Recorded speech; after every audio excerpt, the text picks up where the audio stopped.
ळमो अरिहन्ताळं ळमो सिद्धाळं ळमो आयरियाळं ळमो वझायाळं ळमो लोये सवसाहुळं मङ्गलं भगवान् वीरो मङ्गलं गौतमो गणी मङ्गलं कुन्दकुन्दाद्यो जैन धर्मोस्तु मङ्गलम् सर्वमङ्गलमाङ्गल्यं सर्वकल्याणकारकं प्रधानां सर्वधर्माणां जैनं जयतु शासनम् जैनं जयतु शासनम्।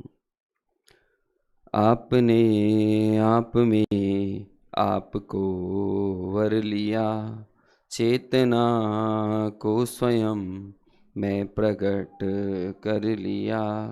हे विरागी प्रभु, हे महावीर जिन, आपके दर चरण मैं शतत नमन। आपके दर चरण मैं शतत नमन।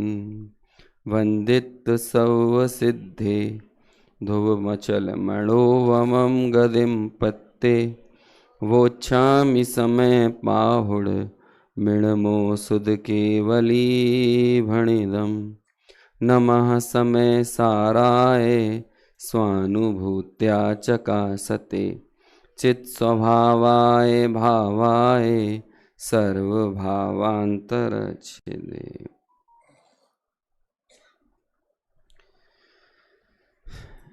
पूज्य गुरुदेव श्री के माध्यम से समय सार कलशामृत पांडे राजमल जी की टीका के ऊपर जो व्याख्यान माला है वर्ष 1977 और 1978 के बीच हुई, उस व्याख्यान माला में से 55वीं नंबर की गाथा, वो 55वें नंबर का कलश और उस पर 70वें नंबर का ये व्याख्यान अभी हमारे बीच यहाँ पूरा हुआ है। कलश की जो मूल विषय वस्तु है वो तो हम यहाँ देख चुके हैं, लेकिन चूंकि अकेले कलश को नहीं देखना, अकेले आचार्यों के द्वारा कहे गए कथनों को नहीं देखना, बल्कि उन आचार्यों के कथनों को देखने की ज्ञानियों की दृष्टि कैसी होती है, इससे भी हमें यहाँ नोटिस करना है। और इसी उद्देश्य से ये गुरुवाणी मंथन शिविर आयोजित किए जाते हैं। मैं एक बात कहता हूँ कि हमारे जो आचार्य हैं वो मात्र निदान के आचार्य नहीं हैं, बल्कि वो समाधान के भी आचार्य हैं। निदान और समाधान में अंतर समझते हैं? निदान मतलब तो ये होता है कि हम उन कारणों का पता लगाएं कि बीमारी क्यों है, रोग क्यों है, समझ में है, डायग्नोस करना। लेकिन अकेले डायग्नोस हो जाने से क्या होता है? आपको किसी डॉक्टर ने आपकी बीमारी का डायग्नोसिस करके बता दिया, और बात सही है, डायग्नोस करना ज़रूरी भी होता है, वो ऐसा नहीं है कि वो गैर ज़रूरी हो। लेकिन अकेला पता चल जाए, रोग के कारणों का पता चल जाए, निदान पता चल जाए, लेकिन उसके बाद कोई समाधान प्रस्तुत ना करे और हमसे कहे कि भैया इसलिए तो मैं बीमारी, अब जाओ घर, तो इसके लिए डायग्नोस करवाया था क्या? निदान के बाद समाधान हो इसलिए तो हमने निदान का पता किया था ना। अब जरा आप एक बार विचार करें कि ये जो कलश की 4 पंक्तियां हैं, इन पंक्तियों में डायग्नोस वाली बात कितनी है? भाई वो सब लोग ले लेंगे अपने हिसाब से, है ना। इस पंक्ति में निदान की, इस कलश में निदान वाली पंक्तियां कितनी हैं? निदान यानी समझ रहे हैं, समस्या, बीमारी, रोग को बताने वाली क्या है। यदि हम देखें तो पहली 2 पंक्तियां जिसमें डायग्नोस किया गया है, और जो तीसरी पंक्ति है वो समाधान की पंक्ति है कि परम कुर्वे अहम, मैं पर द्रव्य का करता हूं, अनादि संसार से चली आ रही इस मिथ्या मान्यता के कारण जो मोही जीव हैं वो क्या कर रहे हैं? मोही नाम इहि महा अहंकार रूपम तमहा, महान अहंकार को सेवन करते हुए घनघोर अंधकार में जी रहे हैं, और इसी से उनका अनादि संसार चला आ रहा है। लेकिन ये तो आचार्य देव ने 2 पंक्तियां लिखी, लेकिन गुरुदेव ने इस पूरे व्याख्यान को यदि हम इसका कंटेंट एनालिसिस करें तो आप ये बताओ कि सबसे ज्यादा गुरुदेव ने किस पंक्ति पर जोर दिया है। यदि आप इसका दो तरह का कंटेंट एनालिसिस होता है, एक होता है क्वांटिटेटिव एनालिसिस और एक होता है क्वालिटेटिव एनालिसिस। क्वालिटेटिव एनालिसिस यानी गुणात्मक मूल्यांकन करने के लिए क्वांटिटी को देखा जाता है। यदि हम 1 घंटे के 60 मिनट की क्वांटिटी को देखें तो उसमें किस लाइन पर सबसे ज़्यादा मात्रात्मक तौर पे, मतलब लगभग मान के चलिए 60 से 65% और इससे भी ज़्यादा, किस पंक्ति पर जोर दिया है? भूतार्थ परिग्रहेण। अब इससे हमें बात समझ में आती है कि गुरुदेव श्री के हृदय में ये वाली पंक्ति कितनी, जो हम कल बात कर रहे थे ना, वाचक से वाच्य तक पहुंचने में जो जितना निपुण है उसे ही द्रव्य शुद्ध उतना ज़्यादा साधन बनेगा। बड़े बड़े वाक्य दुनियाओं में लिख दिए जाते हैं, लेकिन यदि आप उनके एहसास तक ना पहुंचो। एक उर्दू के शायर ने ऐसा कहा, मैं अल्फाज कहता हूँ, वो मैं एहसास कहता हूँ और तुम अल्फाज सुनते हो। समझ में आएगा? मैं एहसास कहता हूँ और तुम अल्फाज सुनते हो। अल्फाज यानी होता है शब्द और एहसास यानी होता है अनुभूति। तो हमारे आचार्य तो अनुभूति कहते हैं और ये दुनिया क्या सुनती है? वो सिर्फ उनके शब्द सुनती है। लेकिन कोई ज्ञानी होगा जो उन शब्दों के पीछे छुपे हुई अनुभूति को तक पहुंचता है, और यही जिनवाणी सुनने का सबसे मूल प्रयोजन या एक अच्छा श्रोता जो है ना, वो ऐसा ही होगा। वास्तव में शब्दों की राख के नीचे पड़ी हुई जीवंत आग को पकड़ना है। सिर्फ शब्दों की राख में नहीं बह जाना, इस राख के नीचे क्या पड़ी हुई है? जीवंत आग। अब आपको वो ऐसी वो आग कहाँ धधकती हुई दिखती है जो इन कर्म शत्रुओं को जला देगी, और जिस पर आचार्य जोर दे रहे हैं, और लगभग 65% अपने व्याख्यान में गुरुदेव श्री ने भी उस पर जोर दिया। यद्देक बारम भूतार्थ के परिग्रहेण यद्देक बारम प्रलयम ब्रजेत। ये जिनवाणी की पंक्तियां तो खिड़कियां हैं, लेकिन इन खिड़कियों से झरोखा कितना बड़ा देखना है, दृश्य कितना बड़ा देखना है, ये हमारे ऊपर निर्भर करता है। ये तो कोड वर्ड में कही गई बात है। यदि आप उन कोड वर्ड को डिकोड नहीं कर पाओगे जितने बड़े पैमाने पर, तो फिर वो पंक्तियां क्या रह जाएंगी? वो तो एक सामान्य शब्द मात्र ही रह जाएंगे। लेकिन वो शब्द जीवन उपयोगी मंत्र तब बनेंगे जब उन्हें डिकोड करने का, उनको देखने का नजरिया, उनका दृष्टिकोण हमारा जितना बड़ा बनेगा। इसलिए वाचक से वाच्य तक जाने की जो प्रक्रिया है, मतलब वो वाच्य साध्य है, यदि वो साध्य तक नहीं पहुंच पा रहे तो साधनों को साधन संज्ञा भी नहीं मिलती। भूतार्थ परिग्रहेण यद्देक वारम विलयम ब्रजेत। और फिर इस कलश में किसे याद करते हैं? वो भूदत्थ मत्स्य दो खलु सम्मा दिट्ठी हवदि जीवो। अब देखो, ये एक छोटी सी गाथा है। इस गाथा में यदि गुरुदेव को ना सुने, यदि ज्ञानियों के वचनों का लाभ हमें ना मिले, तो हमें तो पकड़ में ही नहीं आएगा। हम भी बचपन में सुनते थे, टोडामल स्मारक में 5 साल शास्त्री कर लिया था। लेकिन जब कोई कहता था ना कि 11वीं गाथा जैन दर्शन का प्राण है, तो हम ऐसे ही देखते रह जाते, क्या है इसमें प्राण वाली बात है? व्यवहार न अभूतार्थ है और शुद्ध न भूतार्थ है, और शुद्ध न के आश्रय से सम्यक दर्शन होता है। इसमें क्या प्राण वाली बात है? हमें तो कुछ समझ में नहीं आ रहा। अरे इसमें आगम में से अध्यात्म निकालना बता दिया, आगम में से परमागम निकालना बता दिया, इसमें तथ्य में से सत्य निकालना बता दिया, प्ररूपण में से प्रयोजन निकालना बता दिया, एक ही गाथा में। क्योंकि आपको इस पूरी जिनवाणी में बहुधा कथन जो मिलेंगे वो कौन से मिलने वाले हैं? व्यवहार नय के मिलेंगे, तात्कालिक तथ्यों के मिलेंगे। लेकिन यदि आप उन तात्कालिक तथ्यों में से शाश्वत सत्य निकालने की दृष्टि नहीं रख पाते, जो कि प्रयोजनीय है। एक बहुत सुंदर वाक्य कहते हैं कि बिना आगम का अध्यात्म अनर्थकारी है। बिना आगम का अध्यात्म कैसा है? अनर्थकारी है। और बिना अध्यात्म का आगम अकार्यकारी है। यदि आप आगम से अध्यात्म तक नहीं पहुंच रहे तो आगम कैसा हो गया? अकार्यकारी। और जिसके नीचे आगम का बेस ना हो और ऐसा अध्यात्म हो, जैसे कि आत्मा शुद्ध है लेकिन आपको कोई नए विवक्षाओं का और आगम का भली भांति परिपूर्ण ज्ञान ना हो, तो आपके वो वेदांतियों के जैसे होने की संभावना है, सांख्य मतियों के जैसे होने की संभावना है।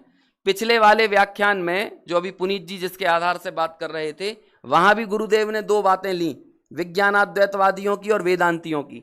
और इस प्रकरण में भी ये जो भूतार्थ का परिग्रहण है ना, ये वेदांत नहीं है। अब इस बात पर बार बार जोर देने की जरूरत क्यों पड़ रही है? क्योंकि वेदांतियों के द्वारा प्रदत्त जो अध्यात्म जैसा लगता है ना, वो बिना आगम का है, इसलिए वो अनर्थकारी है। और उसमें क्या समस्या खड़ी होगी? थोड़ी सी बात निकली थी। आचार्य सामने वाले मतों का खंडन इसी तरह करते हैं। आप देखिएगा, कई लोगों को लगता है ना कि हम तो सब जगह सबको सुनते हैं, सब जगह देखते हैं, और हम उसके बाद फिर अपने मन की करते हैं। अरे भाई, जब तुम्हें अपने मन की करना है तो सबको सुने ही गाय को रहे हो, है ना? लेकिन लोगों को लगता है सब जगह जाए, सब जगह देखें। जब हम सब जगह जाकर सब चीज़ों को देखते हैं ना, लेकिन स्पेसिफिकली यदि हमें कोई नजरिया, एक दृष्टिकोण नहीं मिलता है, तो हमारे हृदय में कभी सही प्रश्न खड़ा नहीं होगा। और चूंकि सही प्रश्न खड़ा नहीं होगा तो सही उत्तर नहीं मिलेगा। अब आपके पास खाली समय है, 20 चैनलों पे 22 बाबा के प्रवचन आ रहे हैं, और आपका जब जो मन पड़ता है आप वो लगा के बैठ जाते हो, और वो कहते हैं हम तो इसमें से सही सही ले लेते हैं, सही सही ले लेते हैं। तुम्हारे पास इतना समय है कैसे कि इतनी जगह पे अपने मन को भटकाव को लेकर चले जाएं?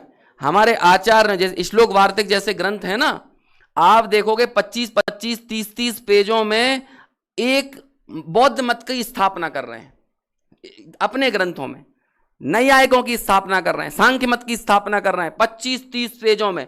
और जब वो पढ़ते हैं तो ऐसा लगता है ये तो परम सत्य बात है। जब वो पढ़ते हैं ना, आचार्य बौद्धों की तरफ से खुद तर्क दे रहे हैं कि जैसे ईश्वर जगत का कर्ता है, यदि इस बात को सिद्ध करने अपने आचार्य अकलंक देव बैठ जाएंगे और 30-30 पेज लगा देंगे और उसमें ये बात सिद्ध करते रहेंगे कि ईश्वर जगत का कर्ता है, और ऐसे तर्क देंगे कि लगेगा ये तो परम सत्य बात है। और जब वो पूरी स्थापना, पूर्व पक्ष स्थापित हो जाता है, तो बाद में एतद अपि असत, बस एक शब्द लिखेंगे, और फिर वो असत्य क्यों है उस बात को प्ररूपित करते हुए मालूम कहां तक लेकर जाएंगे? उनकी गलत मान्यता को ऐसे इस तरह से खंडन करेंगे कि तुम्हारी इस मान्यता से तो पूरे विश्व का ही नाश हो जाएगा। विश्वस्य अभावम प्रसंगात, विश्वस्य शून्यत्व प्रसंगात, पूरे विश्व का शून्य होने का प्रसंग आ जाएगा। इस तरह से उनका निषेध करते हैं। ऐसे ही यहां कह रहे हैं कि यदि भूतार्थ परिग्रहण में यदि आप नए विवक्षा को सही ना समझो, यदि आप आगंतुक भावों से अध्यात्म निकालने की कला को नहीं जानो, और एकमात्र एकांत वेदांतियों की तरह मान लो कि पूरा जो है सर्वम ब्रह्मम, ब्रह्म ही सत्य है, ब्रह्म ही सत्य है, और दूसरी कोई सत्ता ही नहीं है, यदि इस तरह की मान्यता से युक्त ग्रस्त होकर यदि इसे आप भूतार्थ समझने लगोगे ना, यदि इसे आप अद्वैत मानने लगोगे, जैन दर्शन का अद्वैत, वो उसकी विवक्षा क्या है, और ये जगत में माना जाने वाला एकांत अद्वैत, उसकी क्या विवक्षा है, यदि इन दोनों का सही भेद करना हमें नहीं आया तो हमें तो ऐसा ही लगेगा कि जैसा वो कहते हैं वैसे ही हम कहते हैं। ऐसा नहीं है, ये बहुत घनघोर गहरी मिथ्या भ्रांतियां पड़ी हुई हैं।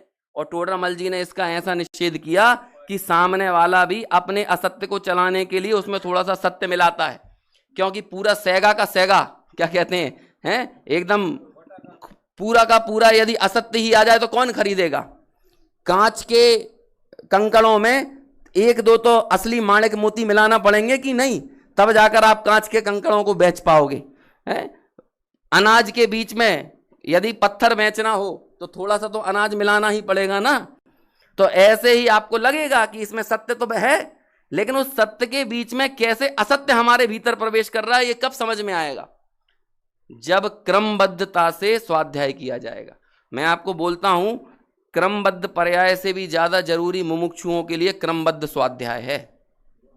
और यदि आपके जीवन में क्रमबद्ध स्वाध्याय नहीं है तो आपको क्रमबद्ध पर्याय भी समझ में नहीं आएगी।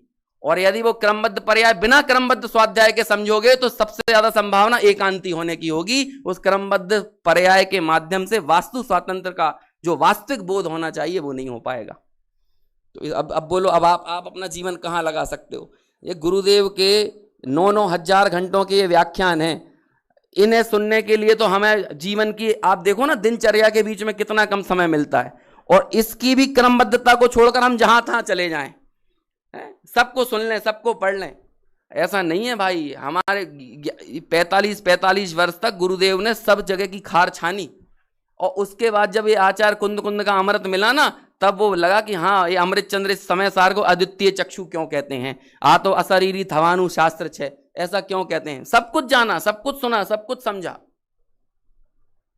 इसलिए जो अंदर से जो जोर आता है ना, ये तत्व मिलने के बाद वो बड़ा गहरा होता है। आपको लगता होगा ये अपने पुनीत जी को देख के समझ में आया ना कि ये इतने क्यों जोश में ऐसे चीखते चीखते रहते हैं, तो क्योंकि ये भी सब खार छान के आए हैं ना। है? तो अब वो क्या है कि जब दूसरी तरफ जो आदमी जितना पहले कट्टर रहा हो विरोध में, तो वो पक्ष में भी कैसा बनेगा। है? तो ऐसा ही लगेगा। तो भाई ऐसा नहीं है, सामने वाला व्यक्ति यदि कोई बात किसी जोर से बोल रहा है ना, तो उसके पीछे कोई बहुत बड़ा कारण विद्यमान है ना। हाँ हाँ हाँ हाँ हाँ। आज देखो ये जो प्रश्न है ना, आपके इस प्रश्न का उत्तर तो 8वें अध्याय में टोडरमल जी ने दिया है। वहां पर टोडरमल जी ने भी ये प्रश्न खड़ा किया है ना कि पहले कौन सा पढ़ें और बाद में कौन सा पढ़ें। तो देखिए हर व्यक्ति अलग अलग जगह खड़ा हुआ है। किसी के लिए यूनिवर्सली हम ये कोड नहीं दे सकते कि तुम यहां से शुरू करो। किसी व्यक्ति के जीवन में हो सकता है क्रियाओं का अतिरेक है, तो उससे हम कहेंगे कि भाई थोड़ा सा द्रव्यानुयोग का अभ्यास करो। और किसी के जीवन में अध्यात्म के कारण जड़ता आ गई हो, अध्यात्म के कारण नहीं, अध्यात्म को सही ढंग से ना समझने के कारण, तो उससे कहेंगे कि अपने परिणामों का, अपनी भूमिका का ज्ञान करो। तो उसे करणानुयोग भी उपकारी है, कार्यकारी है। अब आप देखो ना कि बनारसी दास जी के लिए उनकी बुद्धि काय से सुलटी, गुण स्थान पढ़ के। और उस कारण समय सार नाटक में गुण स्थानों के लिए कोई जगह नहीं है, लेकिन उन्होंने एक द्वार बनाया, गुण स्थान द्वार। क्यों बनाया? उन्हें लगता था कि जैसे मैं समय सार को समझने में गलतियां कर बैठा था, हो सकता है ऐसे दूसरे भी कर जाएं। और इसलिए फिर उन्होंने क्या किया कि फिर जैसे मेरी बुद्धि इन भूमिका अनुसार भावों को समझकर ठिकाने पे आई, ऐसे ही जगत के अन्य जीवों को भी भूमिका अनुसार भावों का ज्ञान होना चाहिए। ऐसा नहीं हो कि उच्च भूमिका के भावों को निचली भूमिका में ढूंढने लग जाए, और फिर वो स्वच्छंदता की संपूर्ण संभावनाएं वहां पर विद्यमान है। अमृत चंद्राचार्य ने लिख दिया ये, जब निर्जराधिकार में चेतन अचेतन पदार्थों का मैं भोग नहीं करता, चेतन अचेतन पदार्थों का भोग करते हुए भी निर्जरा होती है, ज्ञान और वैराग्य जिसके विद्यमान है उसके सदा निर्जरा हो। इस तरह की जब बातें चल रही है ना, तो अमृत चंद्राचार्य ने फिर एक कलश लिखा कि इस दुनिया में कई जीव ऐसे हैं, सम्यक दृष्टे स्वयं अयम अहम है, जातु बंधो न मे स्यात्, इस तरह का एक कलश आता है।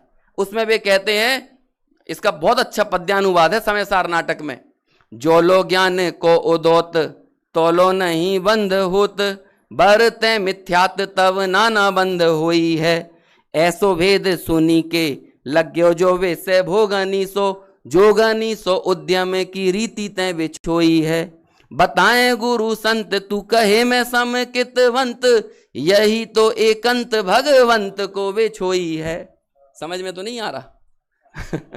देखो क्या कहते हैं कि जब तक ज्ञान का उदय, मतलब ज्ञान वैराग्य शक्ति बनी हुई है, तब तक बंध नहीं होता। जातू न बंधो में स्यात्, मुझे कोई बंध नहीं है। और ऐसा मुंह फुला के बैठ जाए कि अरे मैं तो सम्यक दृष्टि हूं, मुझे कोई बंध नहीं है, मैं तो त्रिकाल शुद्ध हूं, मैं तो एक गायक हूं, मेरे में परद्रव्य का कोई प्रवेश नहीं होता।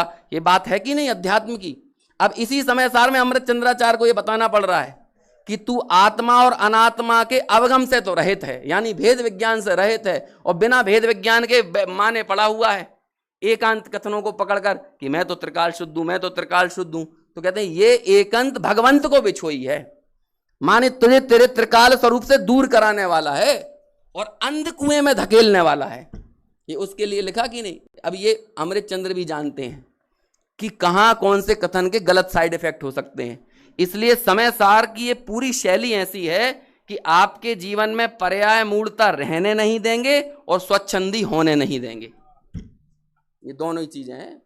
यदि आप पर्याय मूलता जाए ना और मैं शुद्ध की रट लगाकर यदि स्वच्छंदता में चले जाओ, तो ऐसा यदि आपके जीवन में वर्त रहा है तो आपने समय सार को समझा ही नहीं है। क्योंकि समय सार की पंक्ति पंक्ति में एकत्व व्यक्त आत्मा दिखना चाहिए, और एकत्व व्यक्त आत्मा का दिखने का अर्थ यह है कि पर्याय मूलता का जाना, स्वच्छंदता का आना नहीं। यदि स्वच्छंदता आ रही है तो एकत्व व्यक्त दिखा कहां पे है? समझ में? तो इसलिए वो जो भूतार्थ का परिग्रहण, भूतार्थ का आश्रय करो, उससे पहले वाली पंक्ति में बता दिया ना कि व्यवहारो अभूदत्थो और भूदत्थो देसी दोदू शुद्ध न हो। इस तरह से पूरी आगम की प्ररूपणा इस प्रकार की है, आचार्य ने एक पंक्ति में बता दिया। और समय सार की आप गाथा गाथा को देखना, पहली पंक्ति में तो पूरा का पूरा समझ लो कि दुनिया की, आगम की, वस्तु स्थिति की क्या मान्यता या प्ररूपणा है वो बता देते हैं, और दूसरी पंक्ति में प्रयोजन को कैसे सिद्ध किया जाए, परमार्थ क्या है, तुम्हें क्या करना चाहिए, उसका उपदेश देते हैं। आप कहीं भी देखो, गाथा गाथा में देखो, आप उठा के देखो 145वें नंबर की गाथा है, सोहकम मत्स्य सुशीलम, है ना, असोहकम मत्स्य च जान कुशीलम, आगे पीछे हो गया शायद, है ना, तह कम होदी सुशीलम जम संसारम पवेसेदी। अशुभ कर्म कुशील है, शुभ कर्म सुशील है, ये दुनिया की मान्यता है कि नहीं? लेकिन प्रयोजन कैसे सिद्ध होगा, वास्तविकता क्या है, परमार्थ क्या है? तो कहते हैं वो सुशील कैसे हो सकता है जो संसार में प्रवेश कराता है। बोलो, बता दी ना। और आगे जाओ 198 नंबर की गाथा, एक तरफ तो पूरा आगम रख दिया और फिर उसमें से नीचे से आगम से अध्यात्म निचोड़ लिया। कैसे? तो कहते हैं उदय विभागो विवहो कम्माणम बण्य दो जिणवरेहिम। उदय का विपाक, कर्मों के उदय का विपाक विविध प्रकार का है, अनेक प्रकार का है। और ऐसा किसने कहा है? हर किसी ने नहीं कहा, जिनेंद्र भगवान ने ऐसा कहा है, कर्मों के उदय का विपाक विविध प्रकार का है। बोलो पूरा आगम आ गया कि नहीं? पूरा प्रथमानुयोग आ गया कि नहीं? पूरा करणानुयोग आ गया कि? प्रथमानुयोग में क्या पढ़ते हो? कर्मों के उदय के विपाक की विविधता ही तो पढ़ते हो। विपाक यानी क्या होता है? फल। कर्मों के उदय के फल की विविधता हमें कहां पढ़ने मिलती है? प्रथमानुयोग में। करणानुयोग में भी कर्मों के उदय का विपाक देखने को मिलता है। विपाक यदि देखने मिल रहा है तो पहले की चीजें भी हुई होंगी, प्रकृति बंद हुआ होगा, प्रदेश बंद हुआ होगा, स्थिति बंद हुआ होगा, और उसके बाद सबसे आखिरी में विपाक आता है, यानी अनुभाग, फल। समझ में आया? तो वहां भी आपने ये पढ़ा। लेकिन प्रयोजन की बात क्या है ये तो सब सुन लिया। तो नीचे प्रयोजन की बात लिखते हैं, नदु ते मज्ज सहावा, ये मेरा स्वभाव नहीं है। तो क्या है तेरा स्वभाव? जानग भावो दु अहम एक को, मैं तो बस एक ज्ञायक भाव हूं। कर्मों के उदय का विपाक अनेक प्रकार का बना है तो बना रहने दो। ये बताया ना, ये भूतार्थ परिग्रहण। समझ में आया? ऐसा इसमें देखो, अभी जो चर्चा चल रही थी ना, एक गाथा को फिर से याद किया, 200वें नंबर की गाथा। कौन सी गाथा? अब आप बताओ, नोट डाउन करो कितने रेफरेंस आ गए अभी तक। मेरे हिसाब से 5-6 रेफरेंस आ चुके हैं मूल आचार्यों के ग्रंथों के।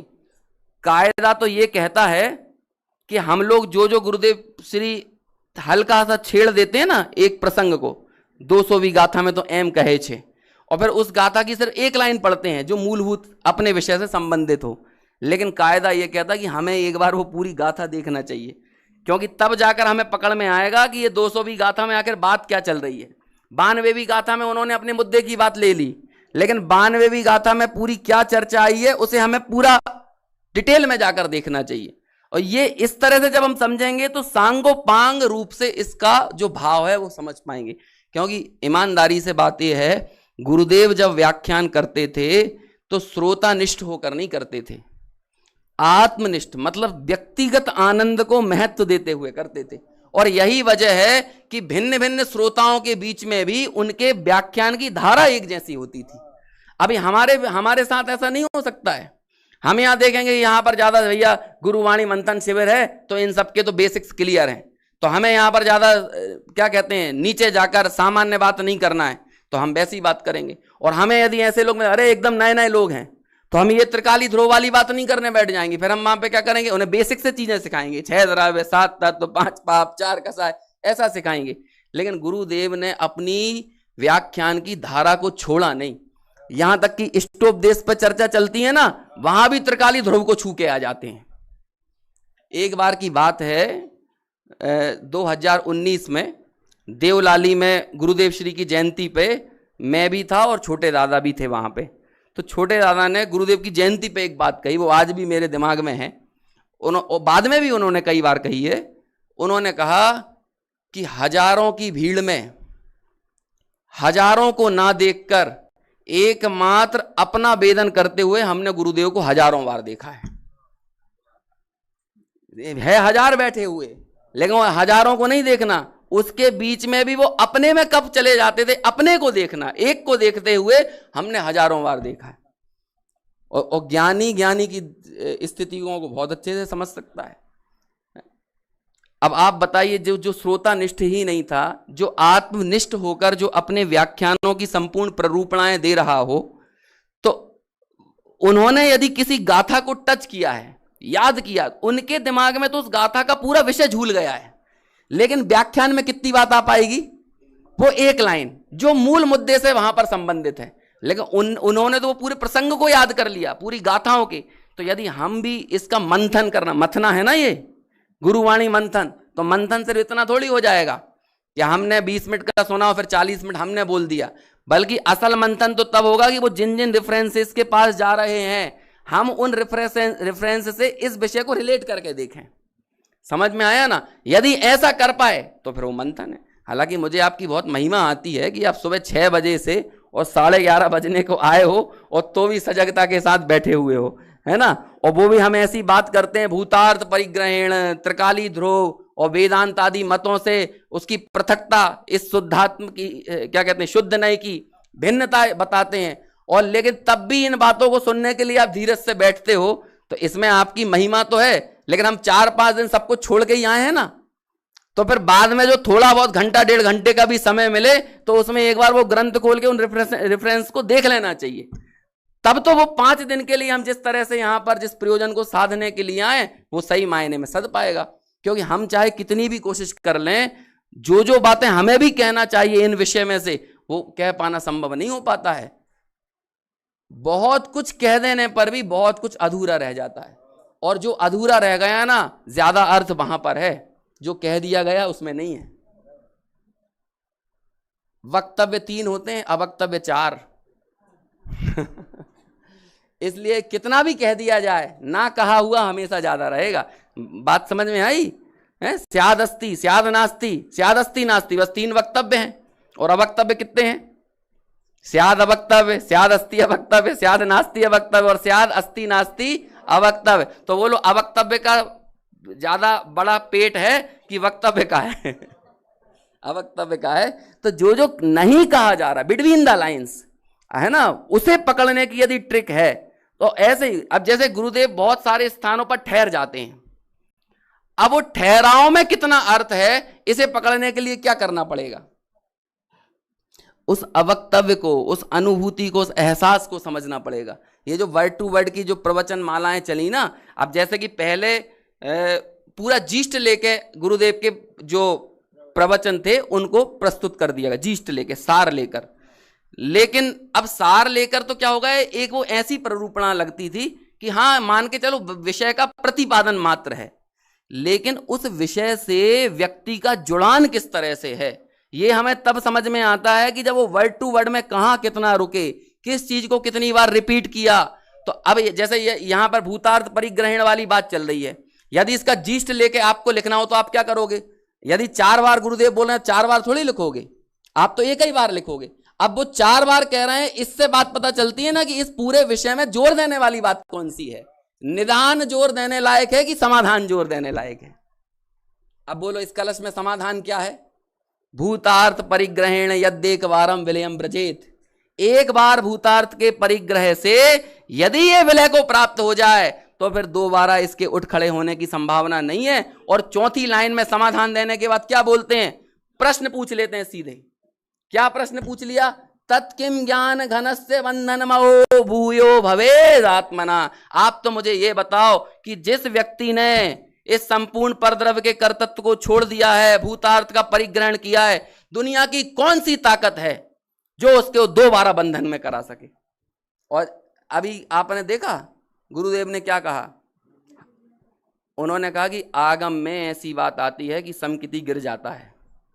बात आ रही थी, ध्यान किया आपने? समकिति गिर जाता है। तो वो कहते हैं यहां आचार्य की पुस्तक में ये बात ही नहीं है, और ये बात ही नहीं है तो उदाहरण देते हैं कि इसका नेपोलियन बोनापार्ट का, बचपन में कभी उन्होंने नाटक देखा होगा नेपोलियन बोनापार्ट का, तो उसकी बहुत सारी लाइन है। मेरी डिक्शनरी में हार नाम का शब्द नहीं है, नामुमकिन नाम का शब्द मेरी डिक्शनरी में नहीं है, नीचे उतर आना मेरी डिक्शनरी में नहीं है। तो ऐसे ही कहते हैं ये आचार्य भी मानो ऐसे जोर से बोल रहे हैं कि एक बार मैंने यदि इसको उखाड़ दिया तो दोबारा बंधन को प्राप्त कर लेना मेरी डिक्शनरी में ही नहीं है। अब वो कहता हो आती होगी आगम में बात की वो नीचे उतर आया, नीचे उतर आया, नीचे उतर आया यानी गुणस्थान नीचे गिर गया। कहते हैं मैं तो एक बार मैं कमर कस ली है ना, मैंने मोह को नाश करने के लिए कमर कस ली है। मतलब अमृत चंद्र का बल देखो आप, ऐसा लगता था कि जैसे कि आचार्य कुंद कुंद को असली उनके पूरे माल को यही चबा लिए हो, है ना। और ऐसे बल से ऐसे उछलते हैं कि आचार्य कुंद कुंद तो सामान्य प्ररूपण करते है ना, लेकिन उसका माल अपने हृदय में बसाकर जो समझ लो जुगाली की है, इतनी इतनी विस्तृत विस्तृत टीकाएं लिख दी ना, तो वो जुगाली तो की है ना छोटी। अब जैसे ये भूदत्त मत्स्य दो खलू वाली गाथा है, इसमें अमृत चंद्र की टीका देखो आप, और फिर इस पे 11 गुरुदेव ने व्याख्यान किए, 10 या 11, तो गुरुदेव ने कितनी जुगाली करी। अब आप बताओ 10 12 15 लाइनों की टीका होगी और उस पर गुरुदेव ने कितने व्याख्यान किए। ये एक बार की बात कर रहा हूं मैं, अकेले जैसे 19वीं बार 10 या 11 व्याख्यान है 11वीं गाथा पे।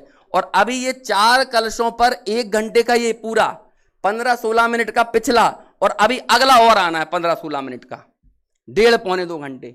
मतलब एक एक चीज पर जिस तरह से वो उसको क्या कहें, जैसे बच्चों को अच्छी मस्त संतरे की गोली मिल जाए ना, तो वो ये लगता था कि खत्म ना हो। समझ में आए। मेरे घर में भी मेरी बिटिया है, तो वो क्या करती है, उसे कोई पसंद की चीजें मिल जाए ना, आमरस वगैरह, तो वो इतना इतना टच करके खाती है। उससे बोलती तू ऐसे क्यों खा रही है, कि ज्यादा खाऊंगी तो खत्म हो जाएगा।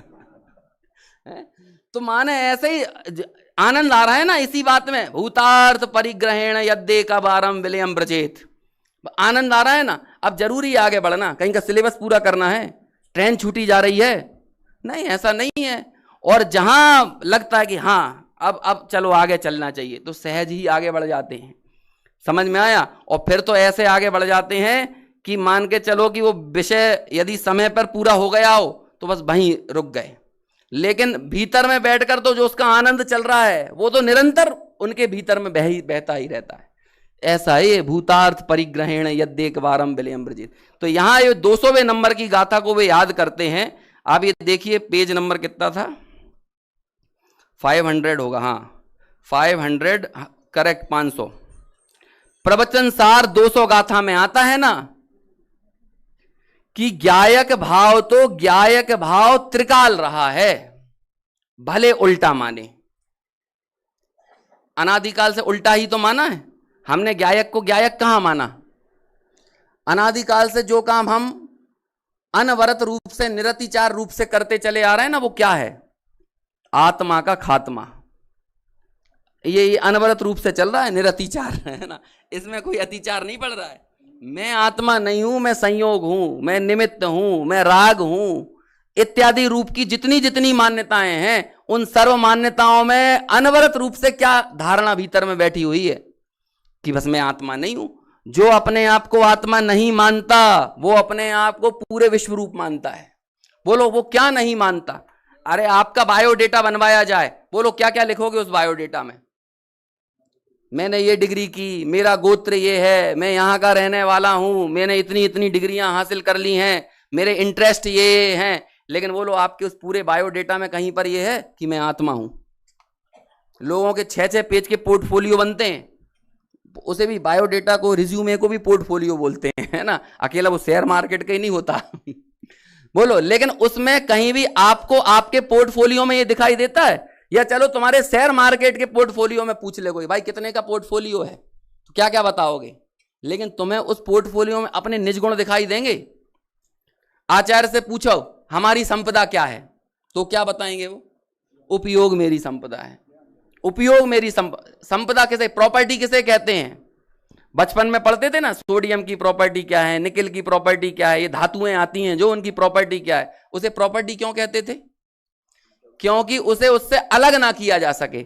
और तुम जिसे प्रॉपर्टी कहते हो वो तुम उसे अलग कर पाते हो कि नहीं। एक लिखा पढ़ी होती है ये मकान मेरी प्रॉपर्टी, और एक लिखा पढ़ी हुई तो क्या कहा, अब वो तुम्हारी प्रॉपर्टी नहीं। और फिर मालूम अहंकार से ग्रसित आदमी क्या बोलता है, हमने 1 करोड़ में मकान निकाल दिया। बोलते हैं ना, जरा वस्तु स्थिति का विचार कर, तूने मकान निकाल दिया कि मकान ने तुझे निकाल दिया? मकान तो वहीं खड़ा है। लेकिन है पगला है ये। ना क्या कहते, पगला समझते हो, पागल है, ऐसा ही हो गया है, ऐसी बातें करता है, मैंने निकाल दिया, मैंने निकाल दिया। अरे तू क्या निकालने वाला होता है? लेकिन इसे बड़बड़ाने की आदत है, बेचारा वो मकान बोल नहीं सकता, और इसको बोलने की छूट मिली हुई थी, ऐसे ही बोलेगा कि मैंने निकाल दिया है, मैंने तो 3 लाख में कार निकाल दी। तूने कार निकाल दी? ऐसे ही अनादिकाल से ये जड़ तुझे निकालता चला आ रहा है, और हम उस उदय में बह रहे हैं। लेकिन फिर भी परम कुर्वेयाम, पर द्रव्य का कर्ता मैं हूं, इस बात की मिथ्या मान्यता पड़ी हुई है। अब आप विचार करो, आपको आपके उस पोर्टफोलियो में वो संपदाएं तो दिखती हैं जो आप एक क्लिक पे बाहर कर देते हो। मेरे पे इसके इतने शेयर पड़े थे, इसके इतने शेयर पड़े थे, एक क्लिक हुआ, वो संपदा आपकी संपदा से बाहर हो गई कि नहीं? लॉस बुक कर लिया, है ना, प्रॉफिट बुक कर लिया। लेकिन जिसे किसी क्लिक पे बाहर ना निकाला जा सके, कितना ही जोर निकालने पर जिसको अलग ना किया जा सके, ऐसी उपयोग रूपी संपदा तुझे तेरी संपदा लगती है कि नहीं? जरा इस बात का विचार कर। वो तो नहीं लगती है। अब देख लो लोगों के बायोडेटा, लोगों के पोर्टफोलियो, लोगों के रिज्यूमे, समझ में आया? उसमें कहीं आपको दिखा कि मैं आत्मा हूं, मैं ज्ञायक हूं? और जब मैं ज्ञायक हूं ये दिख ही नहीं रहा है, तो भूतार्थ का परिग्रह नहीं है। और बिना भूतार्थ के परिग्रहण तत्किम ज्ञान, अपन ने पढ़ा ना, तत्किम ज्ञान घनस्य बंधन महो भूदो भवेद आत्मना। यदि इस भूतार्थ का ग्रहण नहीं है तो बंधन होता रहेगा, और जिसे भूतार्थ का ग्रहण है उसे दुनिया की कोई ताकत नहीं है कि जो उसे बंधन करा सके। ऐसी ये बात है। देखो आगे क्या कहते हैं भाई, ज्ञायक भाव भगवान चैतन्य रसकंद ध्रुव, वह ज्ञायक भाव तो अनादि से ऐसा ही है, उसमें कोई गड़बड़ नहीं हुई है।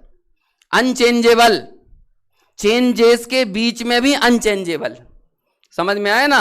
पर्यायों का प्रति समय बहने वाले परिणमन के बीच में भी कैसा? अनचेंज, अपरिवर्तनीय है। और दृष्टि क्या करना है? अच्छा एक बात देखो, इसे ऐसा कहता हूं, गंगोत्री से गंगा निकली है ना, हिमालय पे से, और वही गंगा फिर बाद में कहां आती है कि वो ऋषिकेश आ गई, हरिद्वार आ गई, बनारस आ गई, इलाहाबाद आ गई, कानपुर आ गई, और बाद में वही जाते जाते आगे बंगाल की खाड़ी में गिर जाती है। आप ये बताओ कि ये आप लोग ऐसा कहते हैं कि गंगोत्री की गंगा तो पवित्र है, और इलाहाबाद की अपवित्र है, और कानपुर की और ज्यादा गंदी है। मुझे आप ये बताओ कि वो जो अपवित्रता है वो गंगा की है कि कानपुर की है? वो अपवित्रता किसकी है? ये वो अपवित्रता गंगा लेके आई है कि कानपुर ने उसमें मिलाई है? वो अपवित्रता को इलाहाबाद में गंगा लेकर आई है कि इलाहाबाद ने उसे मिलाया है, कि बनारस ने उसे मिलाया है? तो आपने ये जो जिस तरह से देखा उस गंगा को कि यहां की गंगा पवित्र और यहां की गंगा अपवित्र, अरे गंगा में जो गंगा का इंग्रेडिएंट पड़ा हुआ है ना, वो गंगोत्री में भी वही मिलेगा, क्योंकि नदियों के भी अपने अपने इंग्रेडिएंट होते हैं ना, जिस तरह से वो निकलती है। गंगा का पानी यमुना के पानी में आपको केमिकल डिफरेंसेस मिल जाएंगे, तो जो गंगा का पानी आपको बनारस में मिलेगा वही गंगा का पानी आपको नीचे कानपुर में मिल जाएगा। इंग्रेडिएंट, मूल इंग्रेडिएंट्स नहीं है, तो उसमें कचरा तो मिल रहा है, वो कचरा वो उसका नहीं है। जिससे हम ये भेद स्थापित कर रहे हैं ना, ये गंगा का पानी है, वो गंगा की प्रॉपर्टी है। जो मिला हुआ कचरा है वो गंगा की नहीं है, वो तो उस पर्टिकुलर पर्याय की है, पर्टिकुलर स्थान की है। ऐसे ही विविध पर्यायों में बहता हुआ ये चैतन्य द्रव्य, इसमें आने वाला हर एक पर्यायगत राग, हर एक परिस्थितिगत राग, परिस्थितिगत विकार, आप ये बताओ वो विकार चैतन्य का है कि विकार वो उस पर्याय का है? और जो पर्याय का है वो उसका तात्कालिक है, और जो उसकी निरंतर रहने वाली प्रवाह श्रृंखला है वो उसकी अपनी है। तो आप ये बताओ कि मेरे में निरंतर बहने वाली प्रवाह श्रृंखला में ज्ञान भाव बह रहा है कि राग भाव बह रहा है? तो बोलो मैं किसका करता हुआ? और जिसकी दृष्टि में वो ज्ञान भाव है वो क्या कहलाएगा? उसे बंधन नहीं होगा। और जिसकी दृष्टि में वो पर्यायगत विकार झलकेगा, उसका लक्ष्य होगा, उसका स्वामित्व होगा, उसका कर्तृत्व होगा, उसे निरंतर बंध होगा। अब जो कल बात निकली थी ना, कारण परमात्मा है तो कार्य क्यों नहीं होता? अरे माने तो कार्य होना, यदि वो जो शुद्ध भावे आत्म को वो शुद्धता ही प्राप्त हो, अविशुद्ध भावे आत्म को अविशुद्धता ही प्राप्त हो। वो अविशुद्धता है क्षणिक और शुद्धता है त्रिकाली। और ये यहां 200वीं गाथा के रेफरेंस से कहते हैं तू उल्टा मानेगा ना तब भी वो कैसा है, ज्ञायक भाव तो त्रिकाल शुद्ध ही है, उसमें कोई गड़बड़ नहीं हुई है, कोई गड़बड़ नहीं हुई है। गड़बड़ तो पर्याय में होती है। तथापि वहां ऐसा कहा कि अब भूतार्थ का ग्रहण करेगा कौन, जो त्रिकाली द्रव्य को देख रहा है, और जो पर्याय को देख रहा है वो किसे देख रहा है, अभूतार्थ को, व्यवहार को। भूतार्थ परिग्रहण यानी भूतार्थ का अनुभव है, शुद्ध स्वरूप का अनुभव, शुद्ध स्वरूप ध्रुव का अनुभव है। परंतु इसका अर्थ ऐसा कि ध्रुव का स्वीकार हुआ, यानी पर्याय ने प्रगट वर्तमान पर्याय जो पहले विकार का वेदन कर रही थी, उस प्रगट पर्याय का लक्ष्य कहां गया, अपने त्रिकाली ध्रुव पर, त्रिकाली उपादान पर, वो उसके अनुभव में आया, उसे ध्रुव का अनुभव हुआ। ऐसा कहने में आता है अनुभव तो स्वयं पर्याय है, अनुभव में अनुभव नहीं है, अनुभव में त्रिकाली का अहम है और इसलिए वो स्वानुभव है। और यदि वो त्रिकाली का अहम ना होकर क्षणिक का अहम हो तो वो क्या कहते हैं, वो स्वानुभव नहीं है, वो परान्मुख दृष्टि है, वो मिथ्या दर्शन है। ध्रुव तो सदृश वस्तु है, उसका अनुभव पर्याय में कहां से आवे। अरे पर्याय में आने के बाद भी ध्रुव को ऐसा नहीं है कि कुछ बढ़ गया ध्रुव में। यदि निहाल हुई तो पर्याय हुई, त्रिकाली ध्रुव तो निहाल होने का भी मोहताज नहीं है। समझ में आया कि त्रिकाली उपादान ये चाहता है कि तुम मेरी दृष्टि करो, समझ में आया। ये दृष्टि करोगे तो निहाल कौन होगा, पामरता इस पर्याय में थी परान्मुख वृत्ति के कारण, तो यदि वो दृष्टि अपने त्रिकाली उपादान की करेगी तो निहाल कौन होगा, ध्रुव तो ध्रुव ही रहेगा, वो तो सदृश वस्तु है, वो वैसे ही रहेगी। ऐसी बात है। आहा हा, समझ में आया, सूक्ष्म बात है ना। देखो मैं नहीं बोल रहा हूं, गुरुदेव बोल रहा है, सूक्ष्म बात है। यह श्लोक ही ऐसा है, समझ, एक एक श्लोक का कैसे रस लेते हैं। अब देखो शिष्य क्या बोलता है, देखो क्या लिखा है, मतलब हाँ श्रोता बोल रहे हैं, आप तो सूक्ष्म को भी मोटी कर देते हो। ये यकीनन बात है। मतलब आप सोचो 11:15 बजने को आए हैं, थोड़ी देर बाद सबके 12 बज जाएंगे। लेकिन उस समय भी हम ये बात कर पा रहे हैं, ये किसके कारण कर पा रहे हैं, आप ये बताओ, किसकी बदौलत ये कर पा रहे हैं। कईयों लोग हो गए, कई तरह की प्ररूपणाएं करने वाले बड़े बड़े ज्ञानी त्यागी व्रती सब हुए, लेकिन आज हम ये बात कर पा रहे हैं तो किसका दम है। और मैं जब यहां बैठता हूं ना, मतलब अभी पिछले 2-3 दिनों से, तो मुझे तो कुछ अलग ही, एक अलग रोमांच आता है कि ऊपर गेट के बाहर है गजपंथा का पर्वत और पीछे हैं गुरुदेव। है? तो अब आप सोचो कि मानो कि अनंतों केवलियों की तीर्थंकरों की वाणी चली आ रही है और पीछे गुरुदेव कह रहे हैं हाँ बोलो। बोलो ये, अरे समझ में आए चाहे ना आए, चाहे 11:15 बज जाए चाहे 12 बज जाए, समझ में आया, लेकिन बोलो यही बात। समझ में आया ना भाई, ये उनका ही अद्भुत अद्वितीय प्रताप है कि आज 40 साल बाद भी हम ये कहने की सामर्थ्य रख पा रहे हैं और अब सुनने की लायकात और सामर्थ्य रख पा रहे हो। तो कहां से ये दम लेके आएंगे। इसलिए वो जो श्रोता ये कह रहा है ना, आप तो सूक्ष्म को भी क्या कर देते हो, मोटी कर देते हो। तो गुरुदेव श्री तुरंत उसका जो क्रेडिट दिया ना श्रोता ने, उससे निर्भर करते हैं अपने आप को। यह तो भगवान का मार्ग ऐसा है भाई, हमने क्या मोटा कर दिया, हमें उन भगवान से बात समझ में आई। हम कौन होते हैं कहने बताने करने वाले, अनुभव तो पर। और तुरंत देखो, तुरंत वो सामने वाले ने डाइवर्ट करने की चेष्टा की, लेकिन तुरंत विषय पे आ गए। अनुभव तो पर्याय है, उसका अनुभव करे वह तो है ना, ऐसा वो तुरंत पर प्रश्न। तो फिर उत्तर, भैया वह तो ध्रुव है, द्रव्य है, द्रव्य का अनुभव होता है, द्रव्य का अनुभव हुआ, राग का अनुभव होता है, वह तो अज्ञान का अनुभव है। और अनादिकाल से यह राग का अनुभव चल रहा है, राग का स्वामित्व चल रहा है, राग का कर्तृत्व चल रहा है। तो यह ध्रुव का अनुभव हुआ, ऐसा कहने में आता है। देखो पर्याय तो निमग्न हो गई ध्रुव में, अब पर्याय में पर्यायपना नहीं रह गया। जब तक वो पर्याय रूप से वर्त रही थी, अपने को पर्याय मानकर प्रवर्त रही थी, तब तक वो अज्ञान थी। और जहां वो पर्याय ने अपने पर्याय पने की, समझ लो कि उस सत्ता को ही भूल गया कि मैं पर्याय हूं। वो जो वर्तमान का अनुभव है ना, वो है स्वयं एक क्षणवर्ती, लेकिन वो भूल गया कि मैं क्षणवर्ती हूं। वो पर्याय का सुर क्या हो गया है, मैं तो त्रिकाली। अरे तू तो क्षण के मर जाने वाली है, हमें नहीं दिख रही अपनी मौत, हम तो त्रिकाली, हम तो त्रिकाली, हम तो त्रिकाली। और अनंत काल तक वो निकलती रहेगी तो कैसी, मैं त्रिकाली, मैं त्रिकाली, मैं त्रिकाली। ऐसा वो पर्याय का सुर बदल गया। और इस सुर बदलने का नाम कहते हैं, इसलिए वो कहने में आता है ये ध्रुव का अनुभव हुआ, ऐसा कहने में आया, समझ में आया, ऐसी बात है। यह तो बीतरागी संत केवल ज्ञानी, ज्ञान के पथानुगामियों की बात है, मतलब हमारे बीतरागी संतों की बात है जो केवली के पथ पर आगे बढ़ रहे हैं। यह कोई कथा वार्ता नहीं है। यदि तुम यहाँ पे इंटरटेनमेंट लेने की गुंजाइश से आए हो ना, एक कथा वार्ताओं में हम कसायों का आनंद लूटते हैं, लेकिन यहां तो कसायों से निरपेक्ष तत्व दिखाना है ना, तो इसलिए कोई कथा वार्ता नहीं है, ये तो निर्णय करने वाली वस्तु है जिससे जीवन बदल जाएगा। जीवन मतलब ये नहीं 20, 30, 40, 50, 60 साल का जीवन, जो जीवत्व प्राण से जो मैं जी रहा हूं ना अपना, वो जीवन बदल जाएगा। दिगंबर संत अर्थात कौन, परमात्मा के उत्तराधिकारी। क्या कहलाता है तुम्हारे वारसदार, दिगंबर संत अर्थात परमात्मा के उत्तराधिकारी। ऐसे उन परमात्मा के उत्तराधिकारियों ने केवली का आड़तिया होकर हम सबको ये मार्ग बताया है कि पर्याय, अपने इस पर्यायपने का अहम भूलकर त्रिकाली ध्रुव का सदृश सामान्य, त्रिकाल सामान्य का जब वेदन करे, अनुभव करे, तभी ये वास्तव में निहाल होती है। ऐसे ही हम भी हमारी इस प्रगट क्षय उपसम ज्ञान की पर्याय में उस त्रिकाली ध्रुव का अहम स्थापित करें, इस भावना से अभी बात यहीं पूरी। अभी हम सब ने भाई अंकुर जी के अंतरंग से उठते हुए भावों का शानदार सुखद श्रवण किया।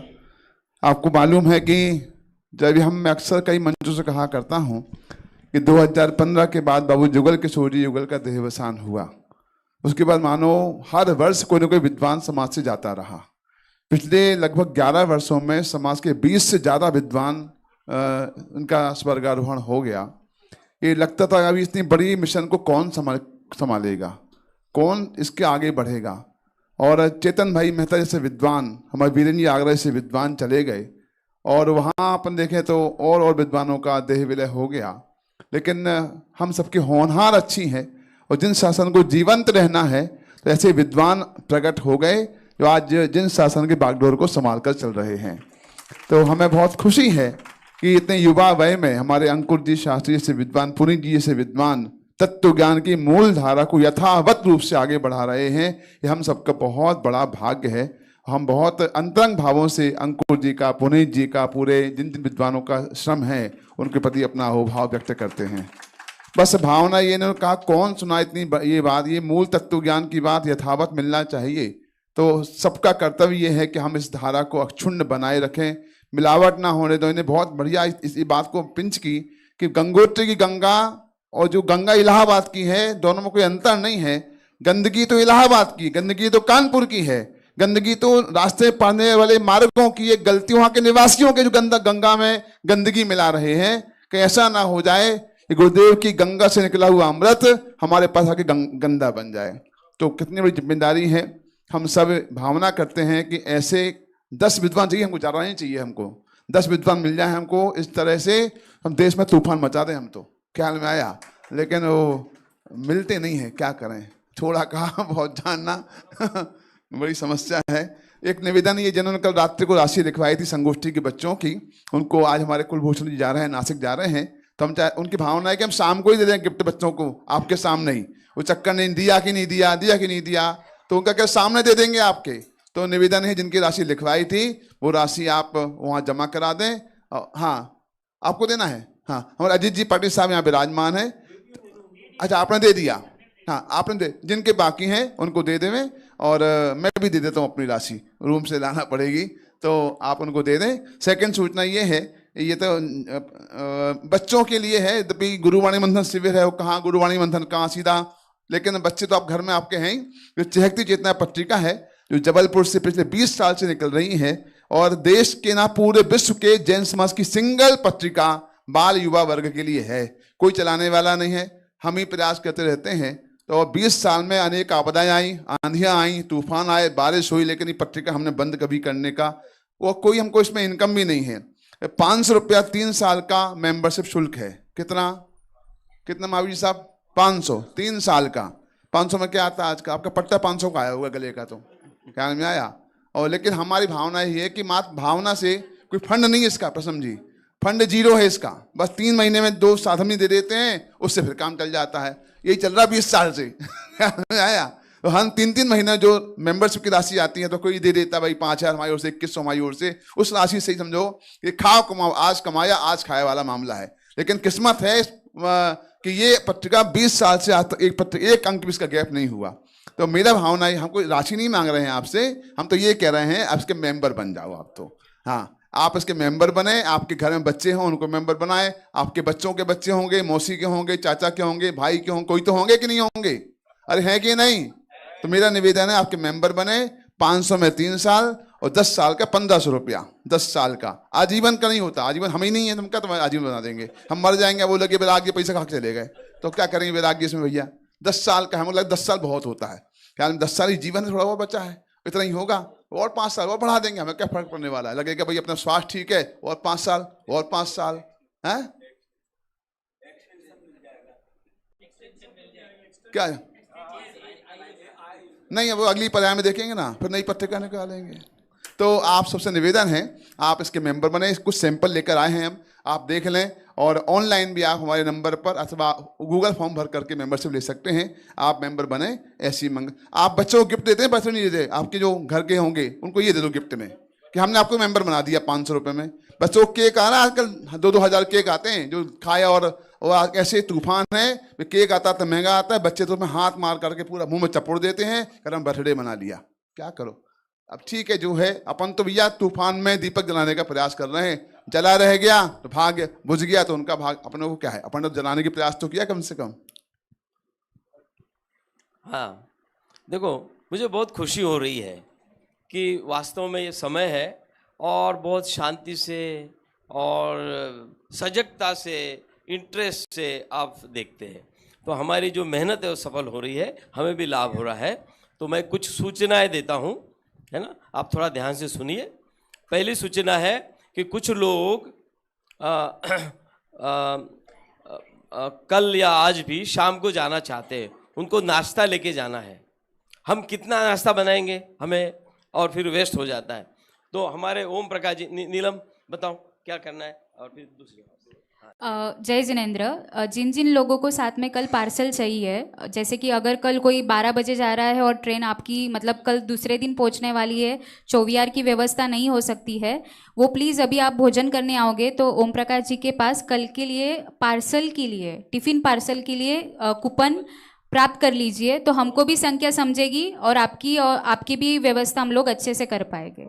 देके ही नाश्ता मिलेगा। हाँ, और कूपन देके ही, जो स्लिप आपको इनसे मिलेगी वो देके ही आपको जो पार्सल है वो मिलेगा। और कूपन फ्री है। हाँ हाँ, क्या बोले? अरे ऐसा नहीं, सुनो, अभी नहीं, भोजनालय में जाके, आप ध्यान से सुनते नहीं, भोजनालय में जाके ये बैठेंगे, आप उनसे कूपन लेना। अभी यहाँ समय कम है ना। हाँ, आप जब जाएंगे इनको बोलना कल के लिए, आज के लिए कूपन ले लेना, डेट लिख लेना, और आपकी सारी व्यवस्था होगी जब हमारी बात आप मानेंगे, है ना। तो हम क्या करेंगे, अब कितने कम है। दूसरी बात, ये जो चैकती चेतना है ना, ये बच्चों के लिए नहीं सिर्फ, मैं इसको सालों से पढ़ता आ रहा हूँ और बड़ा पिंच हुआ, मेरी आपने बंद की, हो सकता है 3 साल 5 साल का हुआ। ये यहाँ पैसे कर, ये बड़ों के लिए भी है, इसकी जानकारी बहुत उपयुक्त है ना। ये दूसरी बात। और तीसरी बात ये है, ये कुछ हमको इसमें इसकी किताब किधर है? किताबें थी ना अंदर। हाँ हाँ हाँ, ये देखो किताब होती क्या है, दूसरा ये जो है, ये हमारे सुखी जिनेंद्र रोड, अरे सॉरी, हाँ सॉरी, धन्यवाद। हाँ, ये गिफ्ट है बच्चों के लिए, जिनेंद्र जी है, उन्होंने खास बच्चों के लिए लिख रहे हैं, क्या बुक्स लिख रहे हैं, गेम बना रहे हैं, और वास्तव में उन्होंने फिर यहाँ कुछ रखे। तो ये जो जिनको अंग्रेजी मीडियम में बच्चे पढ़ते हैं, क्योंकि इंग्लिश में है, 8वीं कक्षा के ऊपर वालों के लिए ये अच्छे गेम है। इसमें 3 किताबें हैं, और किताब में भी सदाचार युक्त बातें हैं, है ना। मोबाइल का कैसा छुटकारा हो, जो भी है ना, हमें लत कैसी दूर होना चाहिए, ये बहुत एक्सरसाइज भी दी है। और बड़े बड़े लोगों का चरित्र दिया है, मैंने तीनों पढ़ी है, ये उपयोगी है। ये मेरे पास कुछ लिमिटेड 3-4 है, बच्चों के लिए लेके जाना है तो आप ले जा सकते हैं। हाँ, मिल जाएगा। और अगर और चाहिए तो मेरे नाम लिखला दो, हम आपको पोस्ट करवा देंगे, है ना। हाँ, तो हाँ मिल जाएगा सर। हाँ, थोड़ा मैं सॉरी, मेरी आवाज़ बड़ी है क्योंकि मैं काम कम सुना है, इसलिए मैं गुस्सा नहीं करता हूँ। और गुस्सा किया तो भी क्या दिक्कत है ना। हाँ, आप मिल जाएंगे। आप ना कीमत 800 रुपये। हेलो, बराबर है ओम प्रकाश जी, 800। हाँ, हो गया। हाँ, अरे हाँ, ये ओम प्रकाश जी से मिल लीजिए। अगर कम है आप नाम और पता दे दीजिए, मैं उनको बोल दूंगा, वो आपके घर पे भेज देंगे। लेकिन पैसा मुझे पहले देना पड़ेगा ताकि हमें परेशानी नहीं होगी। अभी और शांति, अभी और बड़ी ये होने वाली है। ये जो है हमारे पास कुछ लिमिटेड कॉपी है, समकित प्रवेश, बराबर है ना। और ये सब लोग चाहेंगे, मुझे पता है ना, क्योंकि कॉपी मेरे पास है 10 अभी, है ना। तो जो 20 तो वास्तव में जिनको चाहिए वो लेके जाइए, और जिनको चाहिए और कम पड़ी है वो अपना नाम लिख दीजिए हमें, हम कुछ व्यवस्था करेंगे, है ना। तो इसलिए आप बिल्कुल निश्चिंत रहिए। आपको सब हम पता है, कोरोना में हमने क्या किया, महाराष्ट्र में साहब उज्ज्वला बेन की मराठी किताब है, पूरी 7 किताबें छपवाई और जगह जगह पोस्ट से भेज दी।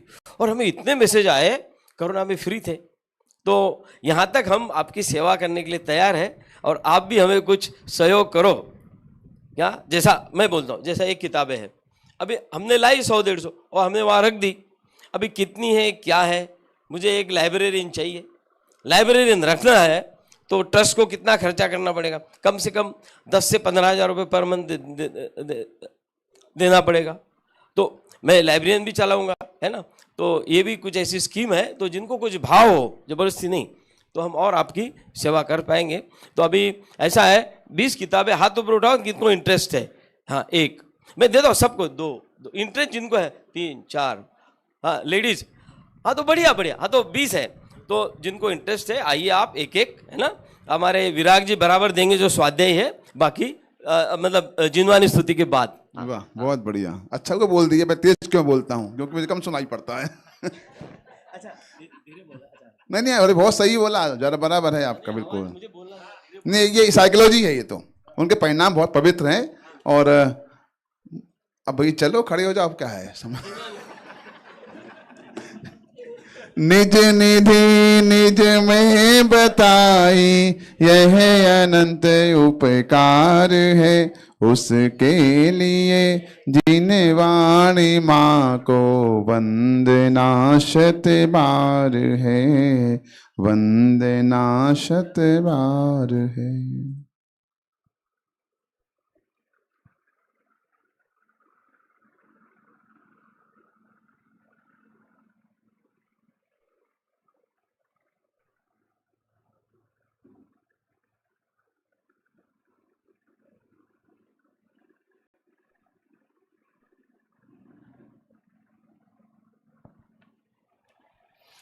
द्वादशांगी मंगलकारी जिनवाणी माता की, महामंगलकारी जैन शासन की।